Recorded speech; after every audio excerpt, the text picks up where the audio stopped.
నేను ఒక చిన్న కాకి కథ చెప్తాను. ఒక కాకి పిల్లలకి ఆహారం తీసుకురావడానికి వెళ్ళేప్పుడు ఇలా చెప్తూ ఉంటుంది.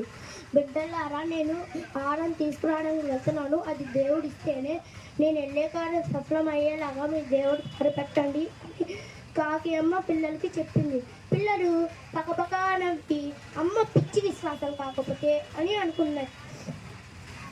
అమ్మ వెళ్ళిపోయింది. ఆరగొండ 2 అయింది, అమ్మరాల 2:30 అయింది, అమ్మరాల 3 అయింది, అమ్మరాల. కాకి పిల్లలు ఇలా మాట్లాడుకున్నారు. అవునన్న, అమ్మ దేవుడికి ప్రార్థన చెయ్యమందిగా అని ఆ విషయం గుర్తొచ్చి పరిగెడుతూ కావు కావు దేవుడికి మొరపెట్టడం ప్రారంభించారు. ఆ మొర ఆకాశమందున యెహోవాకి వినిపించి తల్లి కాకి ఆహారం సిద్ధపరిచారు. Money makes many things but prayer makes everything.